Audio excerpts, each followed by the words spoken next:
Well, anything that I say now is not going to be like that was what was in my head at the time. If I say, well, I said I'm going to set goals and I'm going to sharpen and narrow my focus and I'm going to focus on what's right in front of me. That was not in my, but as I look back on the experience, I mean, this is what I was doing.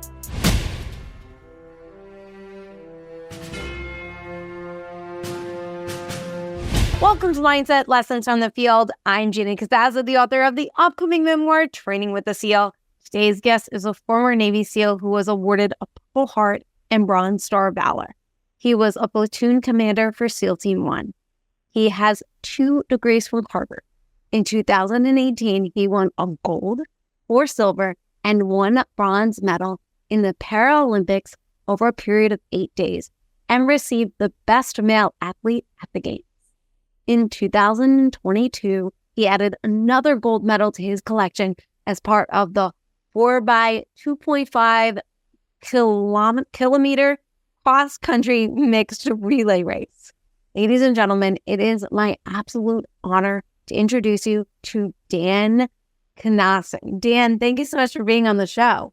Gina, thanks for having me. I'm excited for the conversation. Thank you. I am really excited to have you on the show because, well, first of all, when I checked out your story, I mean, gosh, we're all about mental strength, and we're going to get into your story and the mental strength that you had to get you to where you are today, which is absolutely incredible. I had to have you on the show just for this main reason. I need to know the mental strength that anybody can develop and have to get them through really, really bad challenges that comes your way. Because, you know, I was listening to an interview, and one thing that you said was, I'm paraphrasing, it's not word for word, but you mentioned like you've accepted death, like you knew what you signed up for, right? And you were like, okay, like there is a chance I'm gonna die in combat. I've accepted that,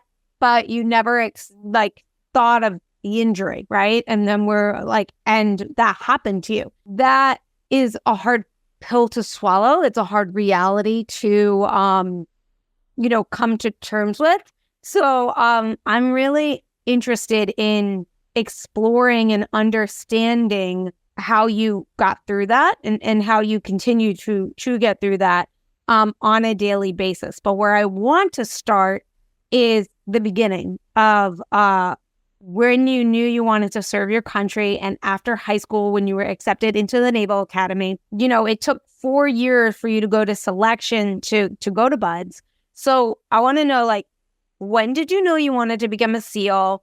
What was that like for you? And I want to talk about those 4 years of getting to the goal that you had in mind. Well, I grew up in Kansas, and thanks for this inquiry into my background. I am proud of the fact that I grew up on a 5th generation farm. My family came from Ohio. This is on my mother's side of the family, and the home I was raised in is from 1874, built in there. Yeah, not that long after Kansas was made a state. We have a barn, a couple hundred acres. I was able to roam around on farmland, and I would go on cool tractor rides. I loved being outside. I played sports. And I was also raised as a reader by my parents. I'm thankful for that. But I would absorb any kind of literature I could get a hold of on military operations, World War II, Vietnam, Civil War, World War I, read anything I could. And going from more literature to just popular entertainment, reading, all of it, anything I could. I knew that I wanted to go into the military, and I don't know where this comes from, although my father had served in the Marine Corps for a few years in Vietnam, didn't ever pressure me in any way. His father was in the European theater in World War II. And so there is that legacy, but I just knew that this is what I wanted to do. I initially wanted to fly fighter planes, or so I thought. And that's how I kind of gravitated towards wanting to go to the Naval Academy, this, watching Top Gun and this sort of thing.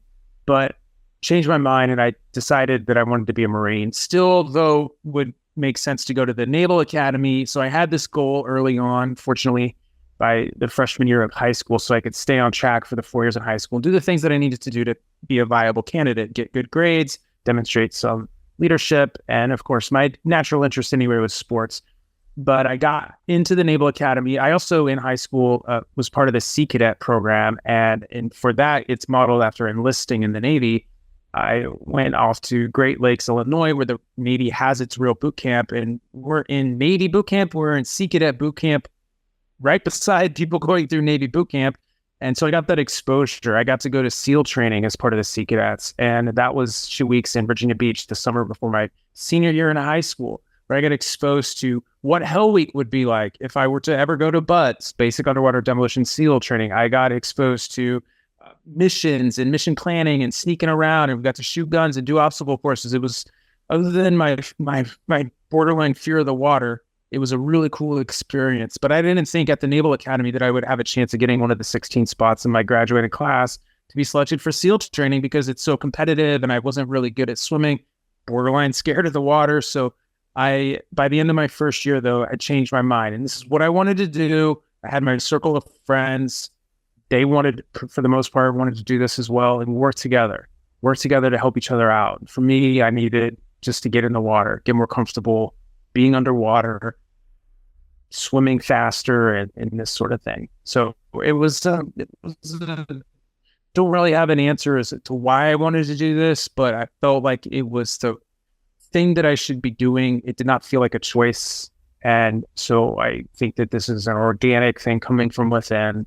Of course, there's external influences, but you're trying to sort all this out. And I think I wanted to do this for the challenge. I wanted to do it because my friends, I wanted to be, part of a team. I wanted to be part of a unit that where physicality is a big thing, and challenge and adversity, and it's small unit, and you're going up against larger forces sometimes.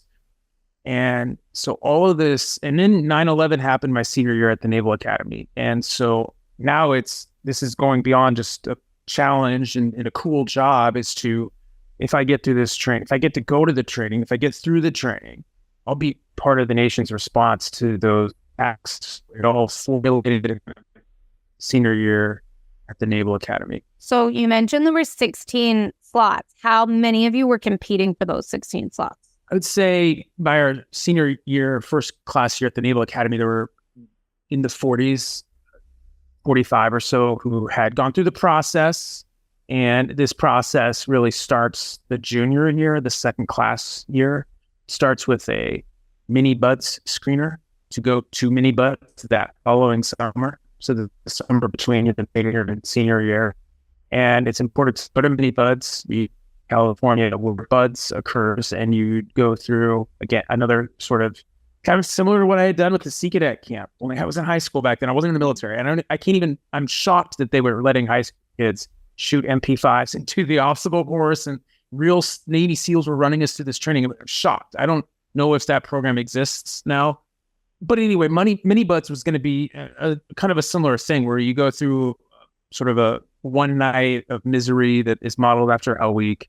You go through some other things in the pool and assessments and try the obstacle course and running. And then you maybe get to do some missions and sneak around and plan the missions and execute these missions. And then maybe some shooting of weapons and maybe even hanging out with a SEAL at a SEAL team to just get that experience. So that's the kind of the concept of mini BUDS. You have to try out for it to get to go from the Naval Academy. That's a screener weekend. Get to go to mini BUDS. The senior year, you would do a physical fitness test. That is the BUDS entrance physical exam. You get ranked with the members of the Naval Academy class who are trying for these 16 spots. You do a peer, well, in our case, peer evaluation of each other, ranking one another. I don't know if that continues. There's definitely an interview, and that is in front of a panel of SEAL officers and senior enlisted, where they mess with you a little bit to see how you handle it. And after all that is done, the SEAL panel figures out who are the 16 in this class of Naval Academy graduates are going to be. And you don't find that out until the beginning of the second semester. But again, 9/11 had happened in September. And so I'm getting the decision was happening 4 months later or so at January of the next semester. to see who. And when we knew based on the operations that were going on that if you go into SEALs, you're going to be part of the response. If you go to the Marine Corps Infantry, be part of the response. If you're going on a ship, or maybe not, but there were definitely there was a delineation between who would be going to war for sure. How did it feel for you, like being one of the 16 members, and then what was it like for you going through BUD/S? Well, I'll never forget this day. It's called Service Selection Day, and it's a big event at the Naval Academy, and it happens. Maybe they change it from time to time, but when I was going through, this is over 20 years ago, but it was a day in January, and I went in, and it was like you're getting called in the way my company did it, and other companies may have done it differently, but getting called in one by one to go to the company officers, who is a commissioned officer from the U.S. Navy assigned to be a company officer at the Naval Academy. There are 30 companies. My company officer was a service warfare officer. I went into his office. I won't forget this. And he's printing it out. I walk in. It's the service assignment for me. And the first thing he said is, you don't have anything to worry about. And I'm assuming that meant I got what I wanted. But then he showed me the piece of paper and it said Naval Special Warfare. I knew I was selected. And it was just this wave hitting you. There was doubt about, are you going to be selected or not? And then excitement. And then I found out the majority of my friends, people who I expected to get it, did get it. One friend did not, and he was crushed. And I think that may have been in part due to a poor choice of a major at the Naval Academy. He chose one of the technical majors. There were a lot of all-nighters for him and some bad grades. But most of us got it. And he, by the way, later on did get the lateral transfer into the community and is still in the SEAL teams. So it worked out for him. Yeah. But yeah, it was this big moment of excitement and all this hard work paying off. But then it's like, oh my goodness, I have to go to BUD/S. This is intense. Like, I'm going to BUD/S. I'm going to have to try Hell Week. Will I make it? All this water competency. I'm going to be good enough for that. That was my big weakness. And so I need to get to work. And then later that we have to figure out, the 16 of us, which order we're going to go into BUD/S, because we can't all go in one class. You have to kind of divide amongst multiple classes, and who's going to go right away, who's going to wait a little bit, and which people are you going to go with, and that has to get sorted out. But it was a big night, a night of celebration, no doubt. It was pretty. I was on cloud nine for quite a while. So you mentioned there's this fear, like the water. There's this, and phase 2 is it's all water, and there are some evolutions where like you're underwater and the instructors are messing with you, and you have to go through those steps of staying calm and going through every single procedure to pass SEAL, who was awarded a Purple Heart and Bronze Star Valor. He was a platoon commander for SEAL Team 1. He has 2 degrees from Harvard.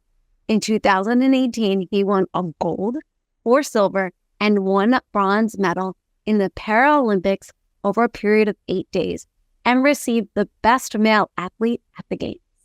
In 2022, he added another gold medal to his collection as part of the 4x2.5 kilometer cross-country mixed relay race. Ladies and gentlemen, it is my absolute honor to introduce you to Dan Cnossen. Dan, thank you so much for being on the show. Gina, thanks for having me. I'm excited for the conversation. Thank you. I am really excited to have you on the show because, well, first of all, when I checked out your story, I mean, gosh, we're all about mental strength, and we're going to get into your story and the mental strength that you had to get you to where you are today, which is absolutely incredible. I had to have you on the show just for this main reason. I need to know the mental strength that anybody can develop and have to get them through really, really bad challenges that comes your way. Because, I was listening to an interview, and one thing that you said was, I'm paraphrasing, it's not word for word, but you mentioned like you've accepted death. Like you knew what you signed up for, right? And you were like, okay, like there is a chance I'm going to die in combat. I've accepted that,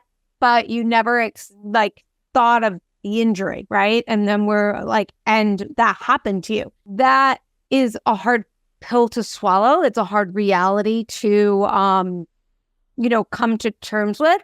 So I'm really interested in exploring and understanding how you got through that and how you continue to get through that on a daily basis. But where I want to start is the beginning of when you knew you wanted to serve your country, and where you have the double hose regulator and you're given underwater problems by the SEAL instructor staff, and you have to examine the problem and make the appropriate response, doing all this while you're not breathing.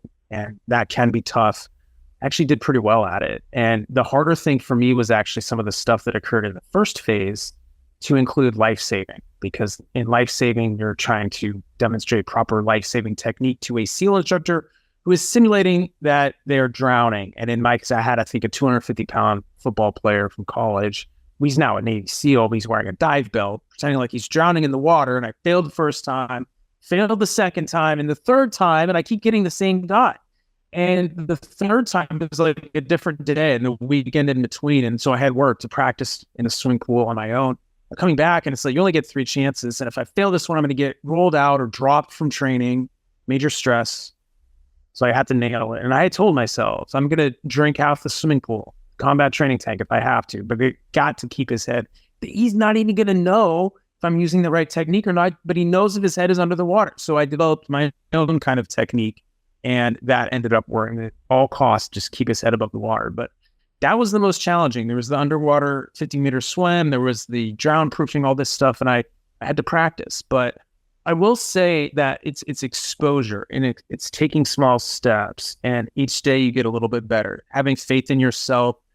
There was faith in the SEAL instructor staff. They're not going to actually let us drown. They have medical support right there. They do a very good job, though, of making you think that you're on your own. And if you pass out, you're passing out, and this kind of thing. And yet having faith that it's all going to be okay. You stick with the procedure, stay calm, be more comfortable in this environment, approach the environment, this environment that's causing fear, with an open attitude and taking small steps. Okay, so I want to ask you, how do you handle and get through frustration? Like, you weren't able to secure that first slot. You were having challenges along the way, right? And we all have challenges along the way to get to the goal that we want. So how did you handle and deal with frustration and doubt to keep your eye on the goal and not get down on yourself? Well, there's the daily frustrations, annoyances, and the kind of thing that they tend to be fleeting. You kind of just either it gets replaced by another frustration, or the problem resolves itself. But at a deeper level, when you're talking about the frustration of a major goal, that's harder to get over. In my case, that was very tough to not get one of the 4 spots. And then, I mean, these were my friends who got it, but to see them the next year, they had the dive bubbles on, and I'm like, well, okay, there's still 16 spots to go to SEAL training, and these guys are probably going to get the 4 out of the 16 are probably. These guys, they've gone to dive school and all this, but there were some spots for airborne school that opened up the next summer, and that screening process was not in the water. And when it's not in the water, I excel quite well. And it's running and push-ups and pull-ups and stuff like this. I can do that. And so we didn't have many airborne spots, and I got some of the airborne slots. So that was so I'm feeling like that's awesome. I got an airborne.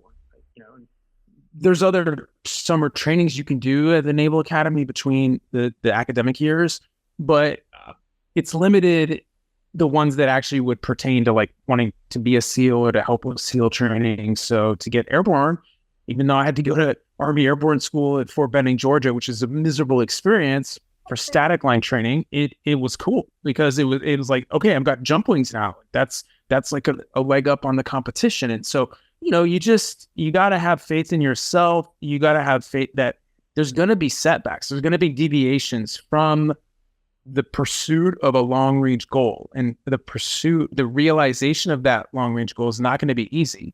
The pursuit will be riddled with encounters with reality, and there's competition, there's setbacks, there's frustrations, all this stuff. I think you just have to, through action is kind of how you work yourself through this, and having faith in yourself and having faith in forward motion.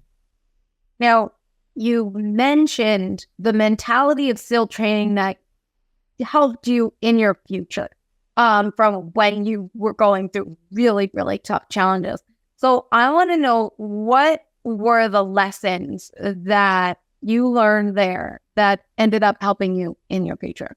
When I went through SEAL training called BUDS, and then there's follow-on training, but really where you learn a lot of lessons about grit and suffering and resolve and teamwork is in the first phase of BUDS, really throughout. But I mean, when it really is tough is the first couple months, and continues to be tough, but for different reasons.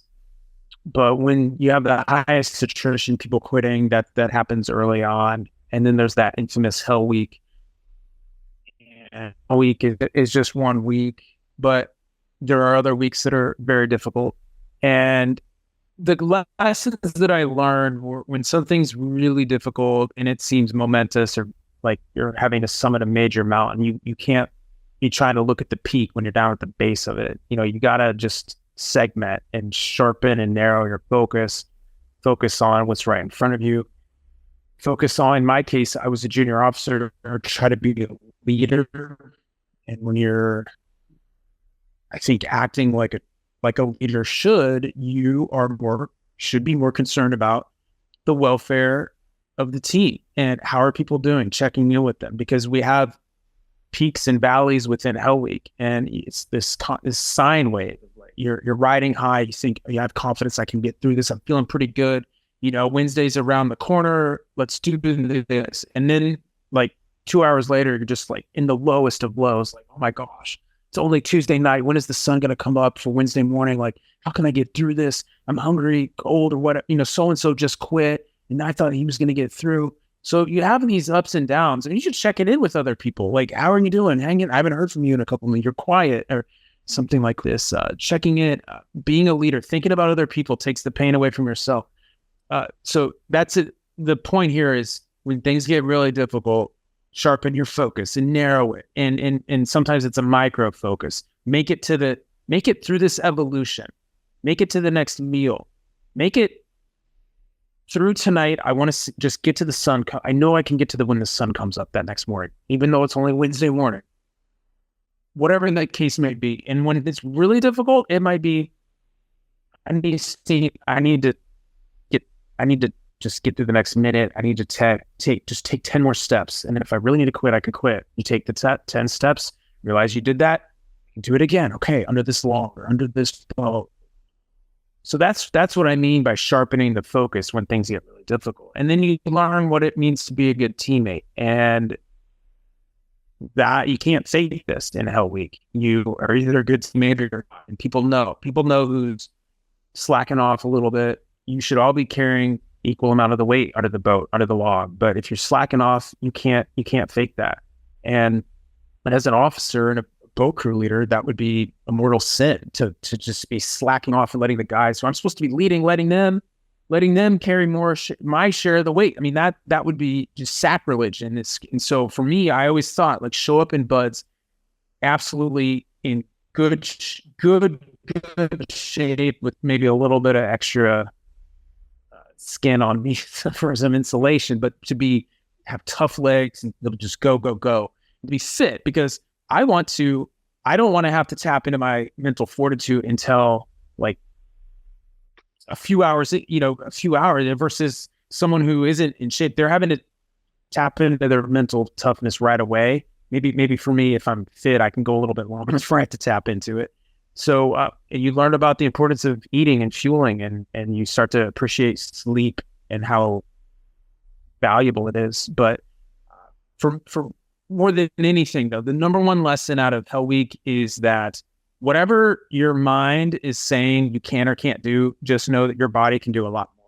You mentioned focus, and I wanted to bring this up to you because I was listening to an interview and you talked about adding that focus, getting to the next minute, getting to the 5 minutes, getting to the next evolution and all that stuff.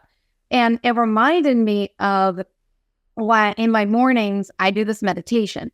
And it's an 11-minute meditation, and I have to, I close my eyes, and in the middle, that third eye point, I am concentrating on the color green.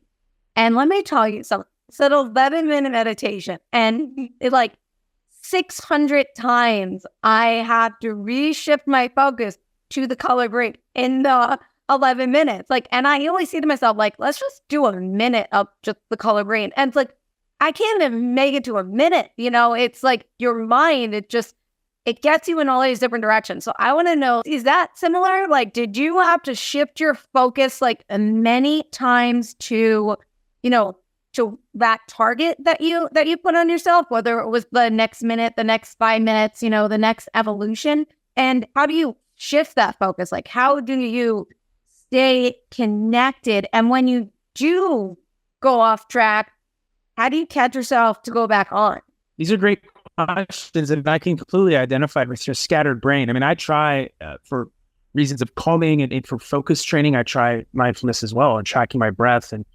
And I would assume you're not in major duress when you're doing this. I can tell you when you are, and maybe you've been in extreme pain, but in my own situations where I have extreme physical pain, your mind doesn't wander. It's focused on the pain. I mean, pain has this way of just focusing the mind.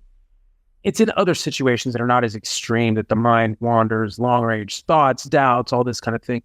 And I think meditation and what you're doing is a wonderful way to start to train your mind to be aware of its own wanderings. And they would call this, awareness of your own awareness. And there's a calming effect of meditation, but there's also this, it's called focus training, where you're trying to observe your mind. So your mind's trying to pay attention to this green space, and it's wandered, but the more quickly you can notice that it's wandered, you bring it back. It's just bringing it back. And then it wanders away 5 seconds later. Okay, bring it back. But this training, I mean, the brain responds to this training. And so for lesser situations that are not nearly as painful, I think this can really help. And then, I mean, in extreme physical pain, there were times in Hell Week and the night of my injury, I mean, I wasn't thinking long range thoughts. I didn't have doubt. It's just, you're just trying to get through this because it's so painful. Let's go into out of buds, became a SEAL, and you rose the ranks, right? You became a platoon commander.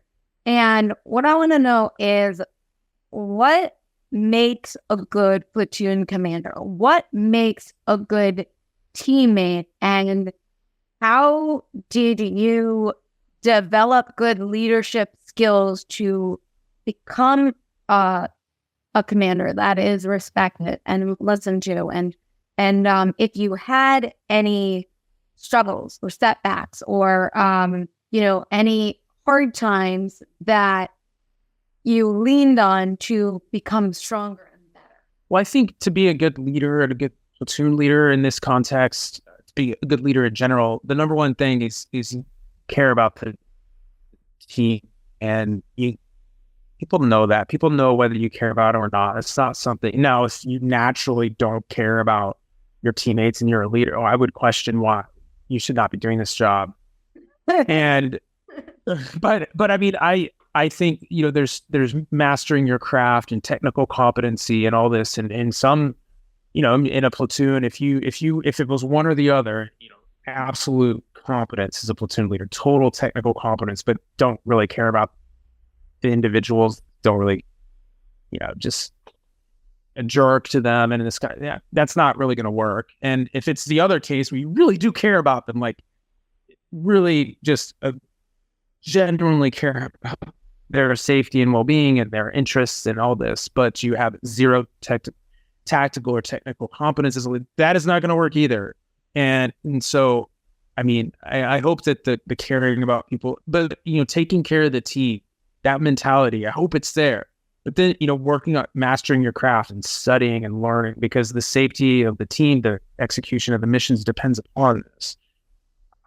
You can develop technical competency. It can take time, but some of the teammate skills like selflessness and helping the teammate, giving extra time. If it's the end of the day and one department's not done, even though you're not in that department, you could go home. You're going to stay extra and help your teammate. Those are the kind of things, really want to select for those attributes versus the operator who is just incredibly talented, but no one can stand being around this person because just the mannerisms and the interpersonality is so rough. So I would say you select for good teammate qualities first, and then you develop competency later. And if someone can't handle it, then they're gone. But I don't think ultimately you can train people to care about, their teammates in that selfless way. That's something people have it or they don't. So I wanted to ask you this. I wasn't sure when, but I think this was a really good time to ask this question.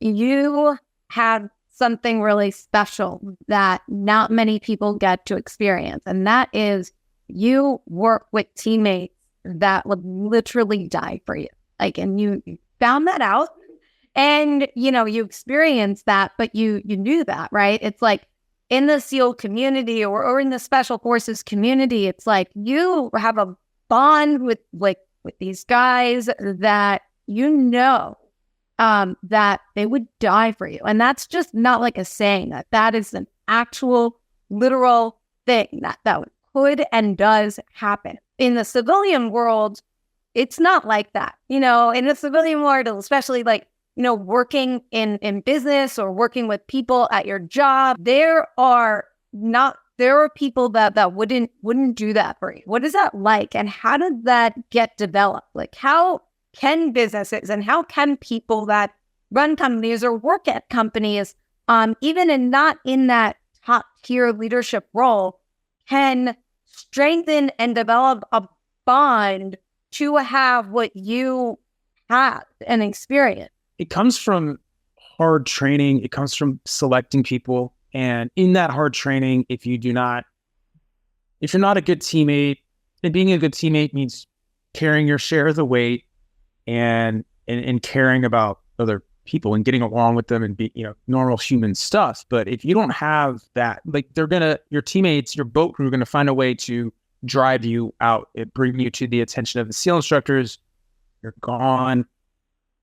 You want to have very rigorous training, one, so you can weed people out and keep the right people. But in that rigorous training, you bond. And the harder the training, the more you're going to bond. You're going to start caring about people and caring about your teammates, because misery loves company, but it does have this effect. And then it's ultimately, this comes from culture where you demand that people adhere to the values that you're creating. The value foremost of which is that the mission is more important than you. Your teammates are more important than you. So you set these values, and then in the culture, you demand adherence. And then you get rid of people who are counter to that, who are negative, who are self-centered. Because, yes, there's egos in SEAL teams, but ultimately in operations and when it counts, you got to know that this person has your back, and that comes through training, through situations where you're putting and drilling these responses. So it comes from all of this, but ultimately, where does all of this come from? Where does the recognition that training needs to be hard? Where does that come from? It comes from culture. That's the underpinning of it all. And in your question about how would companies, corporations develop this can be hard. It's going to be a challenge. I think about this. How would you couldn't even have a SEAL platoon in a remote workplace. This just wouldn't work. And so I don't have experience in companies that have this hybrid workforce or remote workforce But you absolutely have to bring people together periodically, and you have to go through hard times. Hard times bond the team together. These hard times can be for real, or they can be simulated through training, but you opt to go do hard things together as a team in an offsite, hiking somewhere difficult, or go doing something that's a challenge, and you will find people are going to start bonding together. That's just how it's going to be. So that's what I would recommend companies do.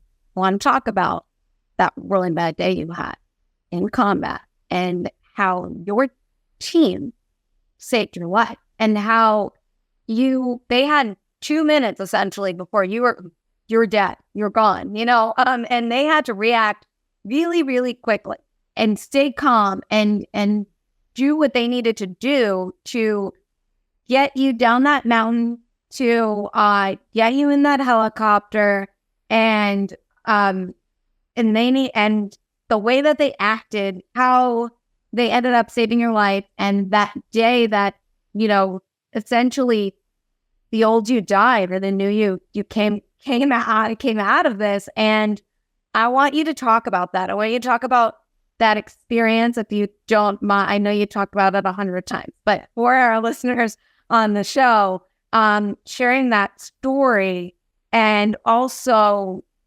your teammates and what they had to do to save your life. I don't think it would ever be routine for me to talk about that night. And when you talk about my team, though, it's actually the main thing I think it's worth highlighting is that I was injured on a turnover operation, which is something that happens.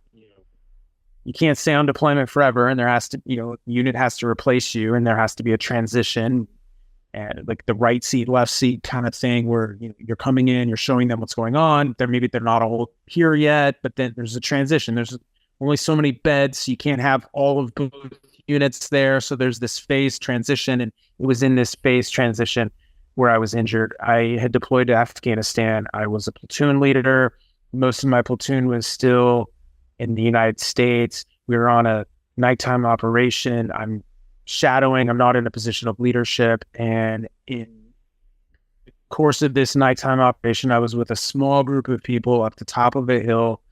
There was a larger force of ours down below. And just to get through, the story, basically, we're at the top of the hill. I stepped on a pressure plate IED, improvised explosive device. It went off. It was a large enough potential explosion to obliterate me instantaneously, but it didn't. And I was laying in the dirt, and I didn't know if any of the guys up there were okay. But next thing I knew, they were on me, and the majority of them were not members of my platoon. And so that's what's remarkable here. Like you said, I only had a couple minutes or 90 seconds to make it because I had a double femoral artery bleed. So they had to take immediate action. SEAL medic up there is applying tourniquets. He had to apply 6 of them, I'm told later. And that's really tough. Really tough, painful to go through that. We're compromised. So the enemy knows we're here. This is in the middle of the night and not a pleasant area of Afghanistan. So security is going to be important. And we had to get off of the hilltop because they're likely, and there were additional bombs up there. So you can't afford losing it. If you lose a helicopter in this situation, so the helicopter is going to land down below. The helicopter has to get all the way back from this airfield, which was a long ways away. And so time and fuel are going to be the essence. These guys were dragging me down the hill. They responded, in the way that they did, as you said, this selflessness, because when you think about it, I just met many of them within 48 hours. I knew one really well, others maybe just from before overlap, but some of them, you guys from a different team, I didn't know them. And they're putting their life on the line to try to save me. And they have a lot to get back to. There's this mission, there's all this stuff going on. And so for them to do that to me is a remarkable thing. And for me, my struggle was to stay awake despite the pain. I didn't do that. I may have been in and out of consciousness, but for the most part, I'm awake. I do remember this experience. It was brutal. I eventually got down to the helicopter, and then they got me on board, and it was a situation where the helicopter was going to have to leave the scene pretty quickly, even if they didn't get me on board because the fuel was getting so low. And it really came down to a lot of things had to line up for me to even be here today.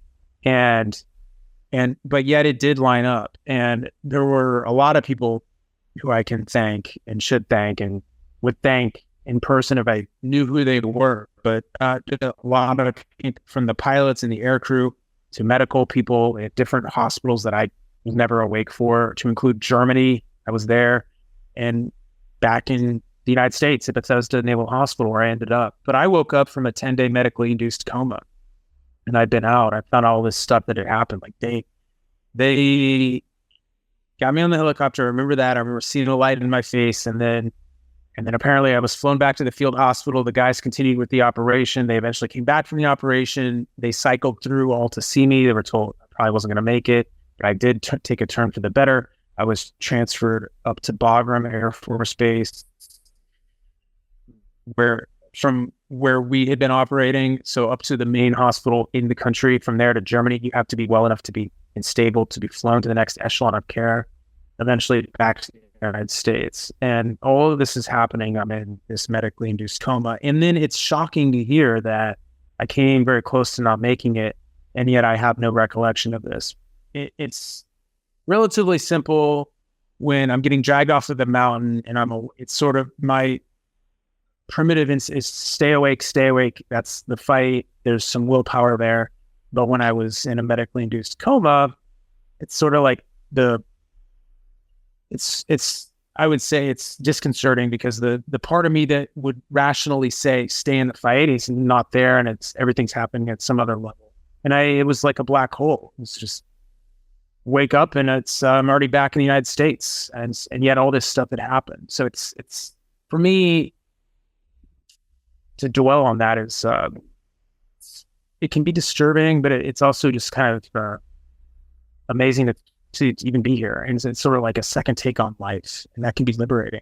And to have this new perspective now is empowering, and to think that life, for every day that I have of it, is a major gift. And for that, I think I'm a better person. I'm stronger. Always told us in the SEAL teams, that which does not kill you only makes you stronger. And so I came close to dying, but came out of it, I think, stronger.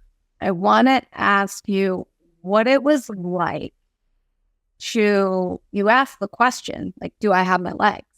And, first of all, that's hard news. Like, like any news of life-changing event, that's very, very hard to, you don't know how the person's going to react. You also have your own emotions that you're processing as well. And being from the doctor standpoint, to give, that news to the patient, digesting that, hearing that and digesting that. What was it like for you? Because did you go through shock and before you processed what was happening? Like what was that like? When I woke up and I found out that my legs had been amputated, and it wasn't necessarily a visual thing, which might seem weird. You think you wake up, your eyes open, and you look down and you see you don't have legs. That would be shocking. But that's not how I found out about it. And maybe as I was in the medically induced coma, I could process conversations that were happening I don't know, but I do remember I was, first of all, majorly disoriented in my brain. And I had a lot of painkillers and stuff floating around, and you're groggy and all this. And so I wake up and my lower body was covered with blankets. And I remember no one had told me anything. So I asked the question if I heard it. So I found out not visually. And the night of it, I didn't know either. When the blast happened, it was in the middle of the night. And so I didn't see anything. So there's never a visual awareness that this is now my new reality, but I heard through words that I'm a double leg amputee and above the knee and all that. I didn't really know what that meant, but above the knees, that's significant for both legs. And I had a list of other injuries. You hear that, and it's surreal. It's hard to you can't hear that and then accept it all in one swoop. I mean, it just has to absorb, and that takes a lot of time. And then, meanwhile, I had a lot of mental fog and other issues going on, so it just took time. It took time eventually to accept this, and to realize that I'm not gonna wake up and realize this was a bad nightmare, that having hopes that there will be leg transplants and that I'll just have legs like I used to have, even if there are leg transplants, that's not what it sounds like. Just that the future is prosthetics. I had to slowly absorb that lesson. And once you absorb it, you can start to accept it, and then you can start to make some goals and move forward. First of all, you find out, you ask the question, do I have legs, right? And, you have to accept it and process it, right? But also, you're in pain. You're going through 3 to 4 surgeries a week. Then these surgeries aren't like quickies, right? They're like 7 to 12 hours long, and you don't know if you're going to make it. And there's a lot of pain that you're also going through throughout it. So how did you shift your focus? How were you able to shift it to stay positive? And what were those dark days like for you? And how were you able to get out of those dark days? Well, anything that I say now is not going to be like that was what was in my head at the time. If I say, well, I said, I'm going to set goals and I'm going to sharpen and narrow my focus and I'm going to focus on what's right in front of me. That was not in my, but as I look back on the experience, I mean, that's what I was doing. I was, if the pain is high, I gotta get through. I can't really focus on much else. Let's get through this. Okay, maybe I need to hit that pain relief button a few times. It's giving me some relief, or whatever the case may be. Get to the next visitor. Try to sleep tonight. The nights were the worst by far. I mean, it's alone in the room. I mean, in the ICU, you are checked 24 times, a minimum, once every hour. The lights never go off. It's so hard to sleep. It's never quiet. You have to be checked every hour, 24 times a day. And eventually it was in an inpatient room where I had my own room. The lights would go out, actually be dark. Things were getting better, but you're not able to sleep and just laying there, just being so frustrated and facing the night and just, I can't get up. And all this stuff is going on. Mentally, it was tough that I just looked forward though to getting in a wheelchair. And then I knew about prosthetics and all of this stuff, but it's like, at an intuitive level, you don't really think about running until you've started crawling as a baby or something like that. There's a natural progression. And so for me, it was like to get into the wheelchair, and I am going to push around the hallways of this hospital. I'm going to be doing laps. I'm going to do 10 miles a day. I mean, it's kind of, that's what I was focused on. And I realized like that is a long ways away and I have no idea when it is, but it is going to happen. It's going to happen. And I want to get there. And I remember getting up out of bed for the first time and sitting up where my back wasn't touching the bed. And you're thinking, it's pretty easy to sit up. I have 2 people, one on either side of me, and they kind of gently let me go, but their hands were right there to catch me if I fell, and I fell. I couldn't even sit up unsupported. I had atrophied that much and balance. I'm like, oh my gosh, this is going to be such a long road. I can't even sit up right now unassisted because weeks, maybe a couple months had gone by at that point. I'm going to walk on 2 prosthetic knees. This is going to be that could be discouraging and overwhelming if I ruminated on it too much, but it's like, okay, we're going to get in the wheelchair. Let's just get in the wheelchair. And I rigged up therapy bands around my bed. That could be some mobility and some exercise, but I think there's something here. Like whatever mobility you can do, you do it. You do it every day. You look forward to it. You do it. And there in that mobility is some psychological mobility that's movement too. Psychological momentum is developing and forward progress. And I think this is all tied together. At least it is for me. And I can say, I don't know what was going I can't remember exactly what was going in my head, but I can tell you two things. One, rig up some therapy bands around the scaffolding my bed, and let's do arm work every day. Number two, let's try to get a wheelchair. I like the fact that they were attainable and they weren't like super long term, even though it took you, like I think it was like you couldn't get out of bed for 100 days. You couldn't even roll over. I mean, that's insane, right? And like thinking about it. And, I think it was you got out of that coma, like you had a tube down your throat. You couldn't even eat or drink anything, and you had this burning fever and you were, you had a mental reaction, I think, to the pain meds that you're on, which, gave you these horrible nightmares. And long-term thinking at that point is not an option, right? And a lot of times in civilian life, we are very wrapped up in long-term thinking when we should be more focused on those short-term goals, those short-term thinkings, like to get us to that long-term goal. And it's interesting because, like, I'm sure for yourself, like looking back now where you're at, and winning gold medals and finding, this new passion, cross skiing and stuff. How does it feel now, like looking back to where you've come to where you were? And also, what advice do you have for us to, long-term goals versus short-term goals to get to where you want to be? And were there ever goals where you had that you decided to shift? Like, you set your sights on a goal for something and then was like, oh, I'm going to shift it to this new goal?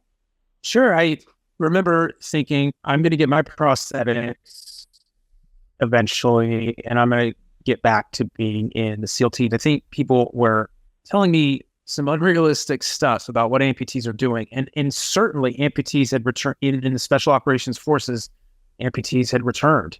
I knew about a SEAL captain who was a below knee amputee. Now, he's missing his leg is what I'm thinking, but in the detail of it, he's a below knee amputee. Somebody's telling me a Green Beret has gone back and redeployed to Iraq and isn't above the knee amputee. And he's still got a good leg, but it's so, I was thinking I'm going to return. The prosthetics are good. The technology is awesome. I'm going to return. And then and that was a goal. I'm going to get back to being as operational as I can be. I would laugh at this, how delusional this was. But at the time it meant something to me and it was organic. You got to go with it, right? And so, but I eventually got to the part of my recovery where I was doing physical therapy. I got fitted for the prosthetic knees and it was like day one, like as good as these could ever be, there will be nothing like the legs I used to have. And it would be completely selfish for me as a bilateral above knee amputee to try to return to the SEAL teams in an operational capacity. It's just not happening. Now I could stay in the community as a desk person, and I don't think I want to do that. But I was going through those machinations in my mind, and I started to set some new goals because goals can get you moving forward. Long range goal, things that you really care about. Be powerful sources of motivation to get you through a setback. In this case, a major setback. And if I didn't have goals, it's like, what's the point of even moving forward? But I had these powerful goals that were in the future, and now they've shifted and they become more about walking and running and becoming an athlete. I'm going to compete in some way. There's this thing called the Paralympics, and so starting to formulate these longer range goals. But then yet you got to kind of, okay, that's long ways out. Let's focus on, what's going on within a year, within 6 months, 3 months, 2 months. Let's try to work on physical therapy this week, and you're sharpening and narrowing the focus. When you say that companies are, I think if you're only in the short-term space and you don't have long-range goals, that can be a problem. Putting out fires every day and you not have make time to strategize and think about purpose and direction, that's a problem. But I think at its best, you develop strategy when things are calm and in a clear-eyed way. You can think of a couple years out, 3, 4, 5 years out, And then in moments of stress, you kind of have to develop this capacity to micro focus, and that can really help you get through major crisis and things settle down again. And you can reevaluate and see if after that crisis, you need to redirect. And that's kind of how I see this. There's a tension between the long term and the short term, between the short term and the long term. But ideally, everything's in alignment. Yeah, and anything you're moving, the short term actions that you're taking are funneling in 100% alignment towards those long range goals. And I know that may not be realistic reality, but that's kind of how I envision it. Now, when you started, did you ever, or did you have in the beginning, like this delusion of time? Because it's like things take a lot longer than we anticipate. And, we forget that. We're like, oh, this is going to be, we have this delusion of time. It's just, that's just how it is, and then you realize like, okay, this is going to take a bit longer to get there, but I'm going to get there, but it's going to take a little bit longer. And I have to give myself that grace period.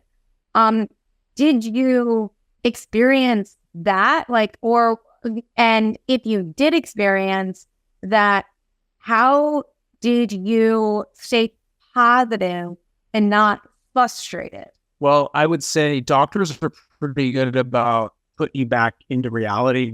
You ask a doctor, when am I going to be better? They will never tell you an actual time date, and in that kind of mentality, it's like, well, we're just going to have to see what happens, and start to incorporate that thinking. I remember, how long am I going to be at Walter Reed? How long does physical therapy take? And then it's always, well, it depends, and I was well on my way to recovery. Then I had a major setback. I had a major surgery on my abdomen. I had a colostomy bag at the time. I don't have it anymore, but at the time I did, it was causing some complications. There was a kink.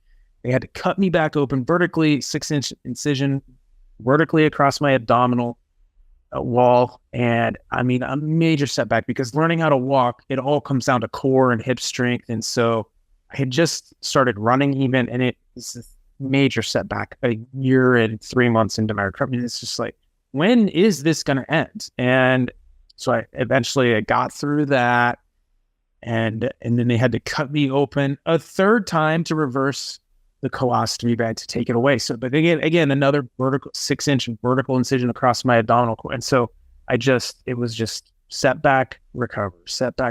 And then eventually there weren't really setbacks, but I was there in that world for 2 years. When they say goals should be specific and measurable and realistic and all this, I forget the A and T stand for timely, maybe. I think there's a risk of associating timelines with long-term goals, because in the beginning, I wanted to run. Before that, it makes sense to walk, but I want to get out of this hospital, but I don't know when this is going to be. And if I say I am going to be out of this hospital 1 year from the date of injury, that is my goal. 1 year out. That might get me moving and have some optimism in the first few months. But then what happens when that year point and an anniversary comes and passes and I'm still in the hospital? It could be defeating. So for long range goals, I discourage setting timelines with them. But specific goals are good, and organic goals are good, and goals that are yours. You could be influenced by them. You could take feedback, but there were people that would try to tell me goals, not so my goals should be what I could go do now, and therefore kind of what future I should be working towards. So it is kind of wrapped up with goals I can be setting. And I was thinking to myself at the time, how dare this person try to tell me what I should be doing when I want to walk and I want to run and I'm so glad that I spent that second year at Walter Reed doing proper physical therapy, because it set me up to be able to walk through a crowded cafeteria holding a tray as a bilateral above knee amputee. And if I skipped out on the physical therapy, maybe I wanted to develop those skills. But I graduated Walter Reed, so to speak, as a bilateral amputee who did not use a wheelchair, who could run, who could walk full time, and who could walk in difficult situations, at least function in a crowded subway, walking through a crowded airport, carrying a heavy backpack across my shoulders and this sort of thing. So that functionality was what I really was focused on, not so much career pursuits at the critical stages of being in the hospital. it was not where I was in my head. Done a lot of different, from what I'm seeing, like I think you did like surfing and like you love outdoors and stuff. And what point did you get introduced to skiing, cross skiing? When did you decide like, okay, I'm gonna go Paralympics? And did you have any frustrations? Did you have any step backs? And how was this for you now to have this whole new life, like that you were now giving yourself? Well, I remember when we opened here, where I was talking about my upbringing on the farm, and I was outside a lot as a kid, and I do get a lot of pleasure from being outside. If you can do the same thing outside versus the inside, why not to do it outside? This is like in school. If you could have this class outside, why do the class inside? That's always been my mentality: is be outside if you can be outside. And when I was in the hospital, you can imagine what someone with this kind of mentality was going through, being stuck week after week. And I was getting frustrated at the nurses because I was thinking, why can't I just go outside? And I think I'm coming to the conclusion here that this is just a logistical challenge that somebody doesn't want to deal with. But it was like, this would do so much for me. And I just kept bringing it up, and I kept bringing it up. And eventually they wheeled me out into a courtyard, and it was like, it was a very emotional moment for me because I finally was outside, and I think it really was just this logistical hurdle that people didn't really, they just want to get through their day. But it meant so much for me just to be outside. I told myself I want to do something where I'm outside, and I want to be in nature, or all of this world is nature, but in places that are beautiful and be outside. And so when I found cross country skiing, it was like, this is the sport for me. I didn't have a background in it, but I did have a background as an endurance athlete, and that I could try out for a team in this sport where I'm in nature, away from traffic, in beautiful locations, mobility, under my own power, gliding across snow through the woods. Conditions are tough, and so to have mental and physical toughness to the sport, eventually racing, but in the beginning it was, this is just nice to be in the woods.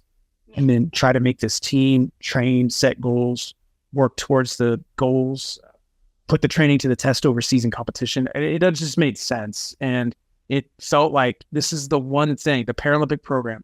I could compete on my own. I could run a 5K or whatever, marathon, whatever I want to do as a citizen, but to do it for Team USA, to do it where you get funding and the potential to represent the country overseas, there is a difference. There absolutely is a difference in the sense of purpose that you have in your workouts.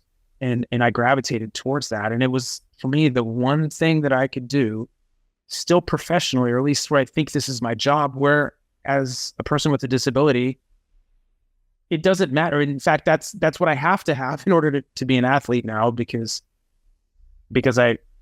you have to be classified into the Paralympic program. And it all just made sense for many reasons. And the biggest challenge I'm going to have is when I'm no longer a Paralympic athlete, because I got into it pretty quickly after rehab, and I've been doing it ever since. And I can't do it forever, and it's results-based. And so I've got, for me, to be an athlete from ground zero, work physicality, progress, thinking of myself as an athlete, like psychologically, that made a difference. And so to be a retired Paralympic athlete, which is in my future, because I'm not retired yet, that is going to be my biggest challenge, to realize that, I'm not doing that anymore. I've been a Paralympic cross-country skier and biathlete longer than I ever was a SEAL. It's been a major part of my identity, a major part of my recovery and healing. The Paralympics began after World War II. They were started in the United Kingdom for injured British service members. And they recognized that especially for soldiers, but for anybody who has a major setback, that sport and competition is very healing. Art, music, education, other things, other avenues can be healing as well, but I think sport has a particular ability to heal. Yeah, I totally agree with that. So this was amazing. I have to ask you our final question, because I know we went over the hour, and I apologize for that. No, you just gave amazing answers, and I just had so many questions from all those answers. And I know our listeners gain value. So I have to ask, what advice do you have for our listeners, for myself, to get mentally stronger on a daily basis? Well, it comes down to the choices that you make on a daily basis. And I would say, there's chosen suffering, and then there's the unchosen suffering. And the unchosen suffering seems to be some of the hardest. And you can choose to put yourself in situations, though, that are going to be difficult. And in doing this, attempting this challenge, training for, first of all, identifying the challenge, training for the challenge, and then going out and trying to do the challenge. And there's going to be some difficulty, maybe pain, maybe some suffering. At the end of the day, it's adversity, right? The challenges deals with adversity. That in the process of attacking this challenge, you're going to learn some things about yourself that are going to help you for situations that are unchosen, the unchosen kind of suffering. So you can choose to prepare yourself for these situations in life that are coming your way, that are just about inevitable. Setbacks, challenges and obstacles, unforeseen events that are going to likely come when you least expect, from forces that are outside of your control. This is what I call unchosen challenge or unchosen suffering. So you can do things now to prepare yourself mentally for it. Thank you so much for this. And thank you so much for being here. It was awesome chatting with you. I feel like I could have done it all day. It took up all of your time because it was incredible. So thanks again. And thank you for being here and doing this. Thanks, Gina. I'm glad we had this conversation, and for those who are listening, it's amazing what you can do if you just set your mind to it. I know that's a cliche, but the way you look at a challenge, I think ultimately is so critical to how you approach adversity. The way you look at it, and there are many ways to look at a challenge. There's many ways to look at a setback. For me, in the beginning, I was looking at my situation a certain way, and now I have a whole new perspective because things changed, and the way that I was able to look at something made all the difference. For everyone that is listening, please like, share, comment, subscribe. Become a Patreon member to get access to our bonus episodes, and I will listen and see you guys all next week. Thank you so much.